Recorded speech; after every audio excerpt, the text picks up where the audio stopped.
That's better. In the last video, we started using master pages to provide uniform features across the many pages of a chapter or a book. And we need to go a little further with devices or tools that will help the pages in the chapter be uniform by establishing a baseline grid. First, we're going to go to the main InDesign menu,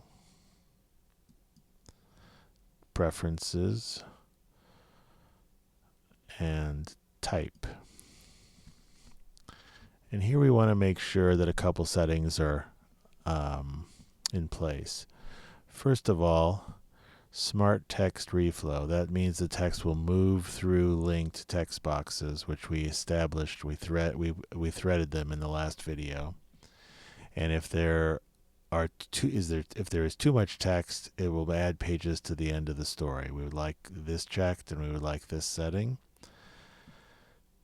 And we would like to limit the flow to the primary text frame so that if there's a little text box on a page with a number or a chapter title, we don't want the body of the chapter to flow into that little box. We only want it to flow into the big primary text frames. So that looks good. We go to Units and Increments. Here, usually most of us in the Great Hoosier State be most comfortable working with inches on these two. Makes the rulers appear in inches here at the top and sides of the page. And we would like the origin to be, we would like it to work across with the spread rather than the single page. Okay, I think that ought to do here. And now we go over to Grids.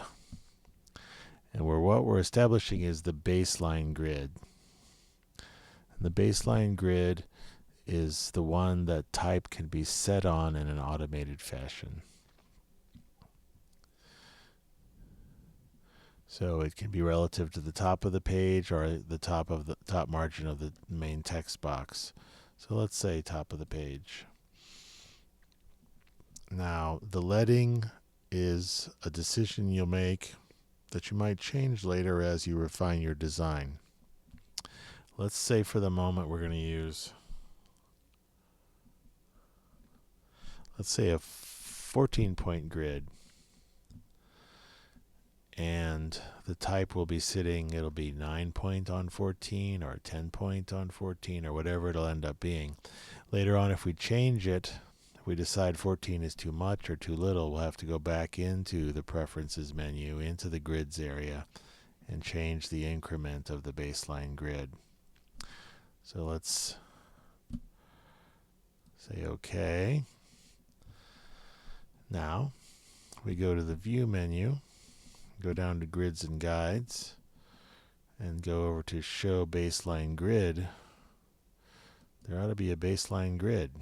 All right, there it is. And this provides the solid parallel placement of text so that it matches on facing pages. Without this grid, the facing pages will probably not line up, and that is one of the great ways to make a book look amateurish. Okay, I think it's time to save our work. Call it a day.